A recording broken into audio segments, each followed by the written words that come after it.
नमस्कार साथियों, मैं सागर आप सबका अपने चैनल पे स्वागत करता हूँ। आज क्लास 10 का साइंस पार्ट नंबर 3 लेके आया हूँ, जिसमें हम लोग पार्ट 2 में पढ़े थे प्रकाश के परावर्तन के बारे में पढ़े थे। आज हम लोग पढ़ेंगे प्रतिबिंब के बारे में। ये प्रतिबिंब होता क्या है, प्रतिबिंब के बारे में आज पढ़ेंगे। प्रतिबिंब क्या होता है सुनिए।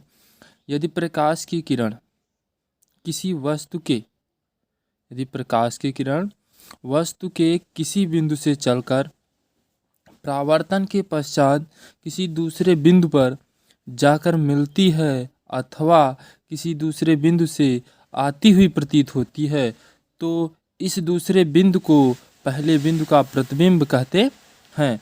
प्रतिबिंब किसे कहते हैं हम बताएंगे कि यदि प्रकाश की किरणें वस्तु के किसी भी बिंदु से चलकर परावर्तन के पश्चात किसी दूसरे बिंदु पर जाकर मिलती है अथवा क्या होती है, किसी दूसरे बिंदु से आती हुई प्रतीत होती है, तो इस जो दूसरा बिंदु है उसी को हम पहले बिंदु का प्रतिबिंब कहते हैं।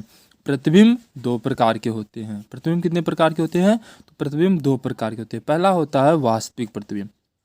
वास्तविक प्रतिबिंब मतलब जो आकार वास्तव में बनाता है उसे हम वास्तविक प्रतिबिंब कहते हैं। जैसे वास्तविक प्रतिबिंब का डिफिनीशन जैसे क्या है, यदि किसी बिंदु या वस्तु से चलने वाली प्रकाश किरणें परावर्तन के पश्चात किसी बिंदु या वस्तु पर वास्तव में मिलती है, तो इस बिंदु को बिंदु वस्तु का वास्तविक प्रतिबिंब कहते हैं।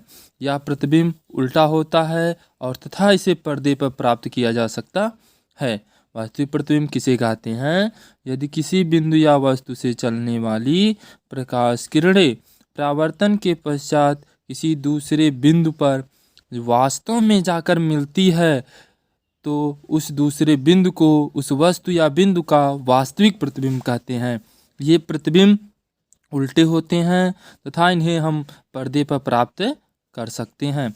नंबर 2 पढ़ेंगे हम लोग आभासीय प्रतिबिंब। आभासी मतलब देखो नाम से ही पता चल रहा, आभासी मतलब आभास होना, अर्थात इसमें जो वस्तु का प्रतिबिंब बनेगा वो आभास केवल होगा। कहा जाता है, डिफिनीशन क्या है, यदि किसी बिंदु या वस्तु से चलने वाली प्रकाश किरणें परावर्तन के पश्चात किसी दूसरे बिंदु से आती हुई प्रतीत होती है। इसमें देखिए भैया, परावर्तन के पश्चात मिलती हुई, तो इसमें आती हुई प्रतीत होती है, तो इस बिंदु को उस वस्तु या बिंदु का आभासी प्रतिबिंब कहते हैं। अब आगे देखेंगे, इसे हम पर्दे पर प्राप्त नहीं कर सकते हैं, लेकिन इसका फोटो लिया जा सकता है।